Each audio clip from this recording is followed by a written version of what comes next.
saya pernah menggugat Jokowi di Pengadilan Negeri Jakarta Pusat. Itu tuntutannya jelas, yaitu Jokowi bertobat, kembali ke Undang-Undang Dasar 45 yang benar, ya, jalankan janji-janji kampanyenya dengan benar, atau kalau dia nggak sanggup mundur. Itu kan jelas sekali. Nah, kenapa? Karena DPR-nya lewat pemilunya lewat partai. Partainya juga banyak suap menyuap dan juga pasti takut dengan keputusan presiden lewat Menkumham. Partainya nggak diakui atau segala macam. Ya, jadi Pak Baliut Suksuna berbelit-belit, jadi takut. Nah, jadi problem besar kita adalah kebodohan dan ketakutan. Itu problem serius kita.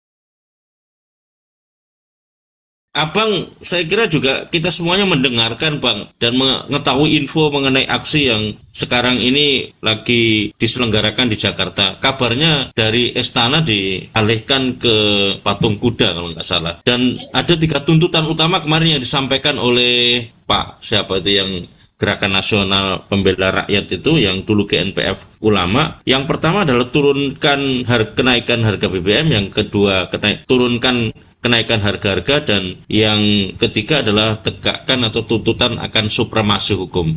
Bang, kira-kira apa Bang menurut catatan Abang terkait dengan aksi yang diselenggarakan, dan seperti apa sebetulnya Abang melihat peta persoalan kekinian yang dihadapi oleh bangsa dan negara ini, Bang? Silakan, Bang. Bismillahirrahmanirrahim. Assalamualaikum warahmatullahi wabarakatuh. Waalaikumsalam warahmatullahi wabarakatuh. Kesempatan yang berbahagia ini melalui channelnya Selamat Sugianto. Insya Allah Pusat Analisis Data, Pusat Kajian Analisis Data, Pusat Kajian Analisis Data PKAD bisa sedikitnya ada kontribusi pikiran dan solusi-solusi yang selama ini digagas lewat diskusinya. Yang pertama, analisis saya dalam perspektif data yang ada, kalau tuntutan demonya seperti itu, menurut saya tanggung dan ngambang gitu loh. Iya. Demo itu kan sudah nggak ada solusi, sehingga tinggal bergerak gitu. Iya. Kalau masih cari solusi atau himbauan seperti penegakan hukum, itu pantasnya di ruang-ruang seminar, ruang-ruang yang sifatnya forum, dialog. Kalau demo itu sudah tidak dialog lagi, tapi unjuk rasa gitu. Spesifik ya jadi? Nah, spesifik. Nah, pendekatan unjuk rasa secara ilmu hukum, ada undang-undang yang mengatur, namanya Undang-Undang Nomor 9 tahun 1998, khususnya di pasal 13.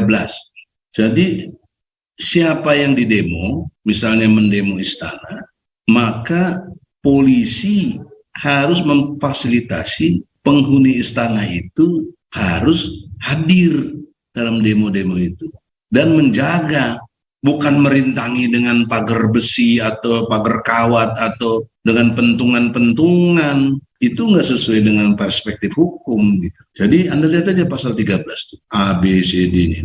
Kalau bisa diklik coba, Undang-Undang Nomor 9 tahun 98, biar kita nggak fitnah. Jadi harusnya kita pendemo dipertemukan dengan yang didemo. Itulah tugas polisi. Makanya 3 hari sebelumnya, setidaknya 2 hari sebelumnya, ada pemberitahuan. Sebelumnya memberitahu, bukan izin. Memberitahu kepada polisi supaya polisi berkoordinasi dengan yang di demo gitu loh. Nah kalau substansinya demonya istana kan berarti ke Jokowi. Kenapa Jokowinya kagak ada? Dan seringkali dia ngomong di medsos rindu di demo. Di demo dia kabur. Nah itu kan tidak sesuai dengan perkataan dan perbuatan. Dan tidak dengan hukum. Ya.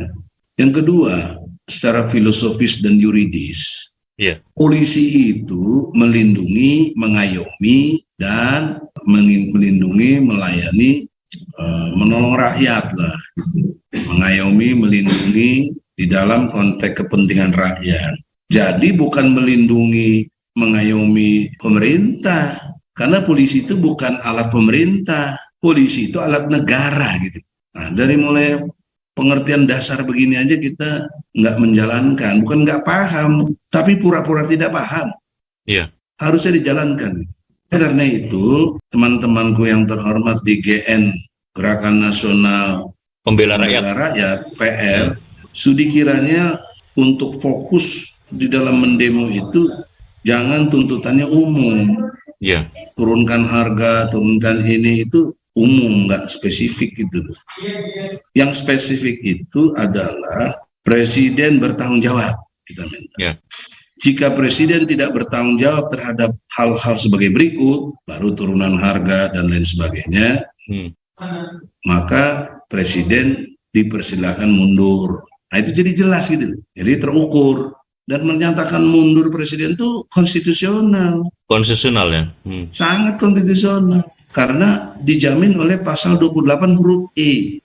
Bebas menyatakan pendapat baik tertulis maupun lisan. Bebas. Dikaitkan dengan pasal 27 ayat 1-nya, setiap warga negara berkesamaan kedudukannya dalam pemerintahan dan hukum tanpa kecuali. Jadi nggak ada istilah kecuali presiden, kecuali DPR, nggak ada. Sama kita di mata hukum dan pemerintahan. Nah, kepala pemerintahan namanya presiden. Ini yang kita mau demo. Karena substansinya kebijakan itu yang bisa mengeluarkan presiden. Apabila harus menyimpang dari undang-undang, presiden masih dibolehkan apa? Keluarin perpu. Perpu itu kan supaya upaya singkat bagaimana bisa menyimpang dari undang-undang yang ada. Atau kalau bahasa menyimpang nggak enak, bisa mengatasi persoalan hukum yang ada. Pakai namanya perpu, peraturan pengganti undang-undang. Kenapa harus demikian? Karena otoritas dalam menaikkan dan menurunkan BBM kan presiden yang ngomong. Betul. Bisa merintahkan menteri keuangan misalnya, menteri SDM misalnya. Menteri kan orang tahu, dia adalah pembantu presiden. Jadi dia nggak boleh berkilah, oh itu bukan saya, jangan tanya saya. Ya nggak bisa begitulah, dia presiden kok. Jadi karena itu, dalam kesempatan ini presiden harus bertanggung jawab turunkan harga. Kembali turunkannya berapa ya? Kembali kepada Pertalite yang berasa berapa, yang sebelumnya berapa. Karena hitungan dua hal penting ya menurut pengamat, untuk subsidi BBM ini sebenarnya cukup 11 triliun. Mengapa Jokowi ngomongin 502 triliun gitu? Kemana yang 4? Kayaknya persoalan serius, Bu. Uang rakyat ini. Yang kedua, dalam Undang-Undang Dasar nggak ada kata subsidi. Yang ada pasal 34 menyatakan fakir miskin, anak-anak terlantar, dipelihara oleh negara. Orang semua tahu kata dipelihara. Artinya negara dalam hal ini pemerintah urus itu. Fakir miskin sampai kepada segala kebutuhan hidupnya. Nah bagaimana mau hidupnya terjamin dan baik? BBM naik, harga-harga naik, susah lah mereka. Bagaimana mau makan yang enak dan lain sebagainya, minyak goreng mahal. Jadi Jokowi sebagai presiden tidak amanah untuk menjalankan perintah. Oleh karena itu, dalam kesempatan ini saya berharap teman-teman punya satu kesepahaman di dalam pemahaman hukum bahwa kita ini kalau mau demo jangan tanggung-tanggung dan tuntutannya harus jelas. Dan kalau sudah begitu polisi tidak boleh pentungin dan lain sebagainya. Harus diantar orang itu ketemu presiden di istana. Presiden jangan kabur gitu loh. Kalau presiden kabur dia tidak sesuai dengan Undang-Undang Dasar 45 dalam pasal 27 ayat 1-nya di dengan Undang-Undang Nomor 9 tahun 1998 tentang unjuk rasa. Nah, kalau ada pengawasan dari DPR yang benar, mestinya presiden dipanggil oleh DPR. Iya. Tapi bagaimana DPR memanggil? Ini presidennya petugas partai dari PDIP. Ketua DPR-nya orang PDIP. Ya nggak mungkin lah. Waktu zaman SBY, Puan Maharani nangis-nangis dengan segala melankolisnya untuk menaikkan BBM. Minta diturunkan. Sekjen juga begitu. Bahkan orasi yang sangat menggelegar untuk SBY itu diingatkan jangan naikkan BBM. Kok sekarang pada naik? Jangan baru sekarang, jangan lupa. Kurang lebih menurut catatan saya ada 12 kali Jokowi itu naikin BBM. 12 kali. Jadi jangan dikira baru sekarang. Oleh karena itu, jauh dari rasa kebencian, justru sayang saya dengan Jokowi. Ini masa hidup kita kan terus berjalan dan akhirnya kita menuju ke janganlah akhir hidup kita ini jadi su'ul khotimah. Harusnya kita betul-betul husnul khotimah. Akhir yang baik. Dan Jokowi ini punya peluang masuk surga paling tinggi. Kalau kata Nabi Muhammad, dia setara dengan Nabi nih, dibikin lambang begini. Ini telunjuk di jari tengah. Nabi yang jari tengah ini segini setara artinya. Kalau dia pemimpin yang adil. Ya. Tapi kalau enggak dia neraka paling bawah. Artinya sekarang potensi yang orang masuk surga paling tinggi siapa? Presiden. Dan juga mungkin wakil presiden. Karena dia ikut jadi pemimpin. Tapi sebaliknya kalau dia yang justru menjolimin rakyat, sementara wakil presidennya cicing wae, diam saja. Itu neraka jahanam menurut Nabi bukan menurut Egi. Jadi karena itu Mas Slamet dengan hormat, formulasi berpikir sederhana ini kita samakan dong para penggerak. Jangan kita dari segi undang-undang dasar, dari segi undang-undang yang berlaku aja beda-beda. Ya bagaimana kita mau ini? Dan tuntutannya nggak jelas umum begitu. Jadi ya gimana mau sampai kepada target? Jadi karena itu, untuk tidak berulang kepada satu situasi yang tidak baik begini, dilihat dari tuntutannya harus jelas dan tegas, serta solutif untuk kebaikan bangsa. Saya kira demikian. Iya, Bang Dr. Egi Sujana, mohon maaf Bang, kerahnya bisa agak dikancing. Mohon maaf itu Kang. Iya, kenapa ini mengganggu ya? Nggak, di kamera nampak agak kurang Bang, agak kurang. Iya. Iya, Bang, kalau karena panas di Lampung. Sama-sama. Bang Egi, Bang Dr. Egi, itu kalau persoalan yang terkait dengan kebijakan kenaikan BBM, Bang. Kalau soal supremasi hukum, apa yang perlu diperjelas terutama kalau kita bicara masalah kasus yang terbaru, yang up to date, yakni kasus Sambo ini, Bang. Seperti apa Abang melihatnya ini, Bang? Kalau kasus Sambo ini mungkin saja merupakan puncak gunung es dari akumulasi kejahatan-kejahatan yang ada di tingkat tubuh Polri gitu.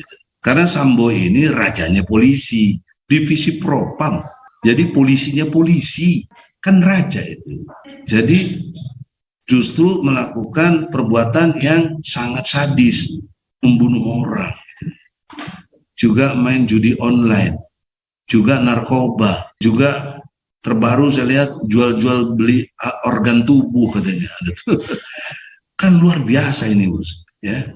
Maka sudah jelas seperti ini, harusnya sesuai yang digariskan oleh hukum pasal 340 KUHP pembunuhan berencana. Itu hukuman mati.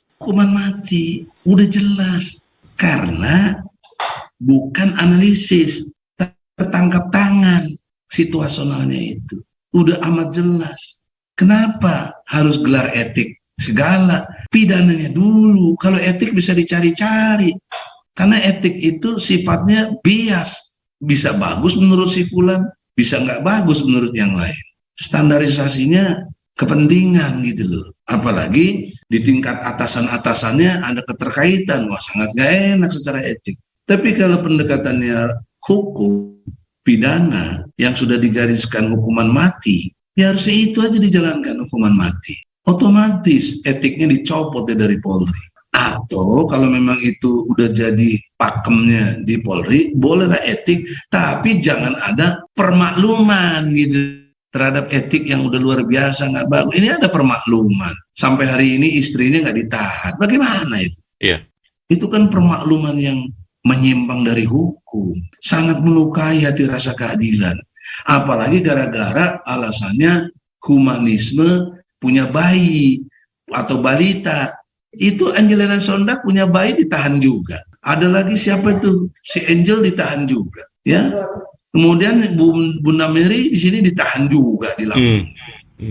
Kok padahal urusannya nggak ada yang sampai sadis menghilangkan nyawa orang. Kok ini nggak ditahan begitu? Dialir-alirkan dengan satu situasi yang sifatnya pelecehan seksual. Yang nanti akhirnya apa? Permakluman. Jadi nanti jatuhnya Friendly Sarbo itu kalau menurut ilmu hukum namanya overmah. Overmah itu keadaan terpaksa karena lihat istrinya diperkosa. Kan terpaksa. Jadi ada hak untuk membunuh begitu loh. Ada permakluman. Nah itu kan nggak benar nanti. Coba kita lihatlah endingnya.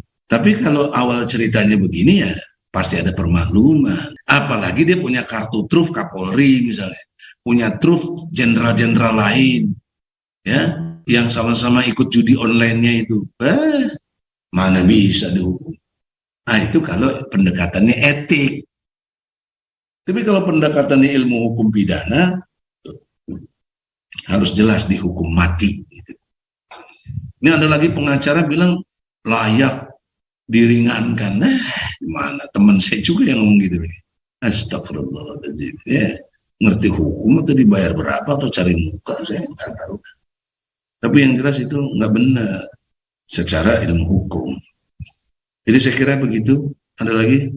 Ya, Dokter Egi Sujana, Bang Dokter Egi Sujana. Jadi Abang tadi sampaikan berulang kali bahwa perlu tuntutan yang jelas kalau aksi itu, gitu. Nah, abang kan sudah pernah menempuh jalur hukum ya di tim pembela ulama dan aktivis itu, jalur hukum proses pengadilan terhadap Jokowi dan begitu. Nah, sejauh mana abang menerjemahkan arti harus konkret atau harus jelas tuntutannya pada aksi yang diselenggarakan ini, Bang? Dan seperti apa seperti konsolidasi yang harus dilakukan, Bang? Ya oleh karena itu, kalau konteksnya saya pernah menggugat Jokowi di Pengadilan Negeri Jakarta Pusat, itu tuntutannya jelas, yaitu Jokowi bertobat, kembali ke Undang-Undang Dasar 45 yang benar, ya, jalankan janji-janji kampanyenya dengan benar, atau kalau dia nggak sanggup mundur. Itu kan jelas sekali. Gugatan lagi. Jadi resmi sudah sidang sampai 8 kali, tiba-tiba PN menyatakan PN tidak berwenang. Kalau nggak berwenang kan apa? Sampai 8 kali sidang gitu. Itu kan aneh aja. Jadi saya merasa dan melihat dengan fakta sendiri bahwa dunia yudikatif, yaitu Mahkamah Agung, bisa diintervensi sama eksekutif. Karena presiden sama sekali nggak datang. Padahal dalam ilmu hukum, apalagi hukum perdata, siapa yang digugat harus datang yang berkepentingan. Maka diadakan mediasi. Ini mediasinya nggak datang. Bikin surat kuasa juga enggak. Kan jadi semenang-menang di negeri ini. Emangnya presiden punya hak privilege? Ya enggak lah. Tadi kan pasal 27 ayat 1 menyatakan dengan jelas setiap warga negara berkesamaan kedudukannya dalam pemerintahan dan hukum tanpa kecuali. Kenapa dikecualikan Jokowi? Nah itu dalam konteks gugatan. Dan di seluruh dunia, Mas Lama, tidak ada presiden yang digugat. Anda lihat di negara mana? Nggak ada. Yang ada dikudeta, yang ada dibunuh, yang ada di demo, yang ada dijatuhkan. Digugat ke pengadilan, nggak ada. Sekalipun Amerika yang katanya negara udah 200 tahun demokrasinya. Nggak ada. Cuma di Indonesia yang bisa dilakukan itu. Nah itu satu terobosan hukum yang luar biasa. Cuma saya kan dianggap biasa-biasa saja ya, sudahlah. Nanti sejarah aja yang mencatat bahwa itu. Nah, gelindingan dari itu, apa yang saya gugat dulu kan terbukti. Ini presiden banyak nggak benarnya. Apa? DPR RI juga saya gugat. Apa yang saya gugat? DPR RI disfungsional, tidak mengerjakan tugas. DPR adalah pengawasan. DPR tidak melakukan pengawasan kepada presiden. Presiden seumur umur menurut saya nggak pernah dipanggil oleh DPR. Nggak pernah. Coba Anda lihat kapan?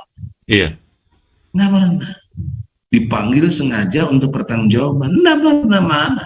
Nah, kenapa? Karena DPR-nya lewat pemilunya, lewat partai. Partainya juga banyak suap menyuap. Dan juga pasti takut dengan keputusan presiden lewat Menkumham. Partainya nggak diakui atau segala macam. Ya, jadi Pak Baliut Suksuna berbelit-belit, jadi takut. Nah, jadi problem besar kita adalah kebodohan dan ketakutan. Itu problem serius kita. Ya, kita aktivis yang bodoh dan penakut. Kalaupun bergerak pakai deal, ya sudah hancur gitu. Ya. Jadi karena itu kembali kepada fokus kita, menamakan diri tim pembela ulama dan aktivis. Dimanapun ulama yang diganggu, aktivis mana yang dipenjara, saya bantu. Ya.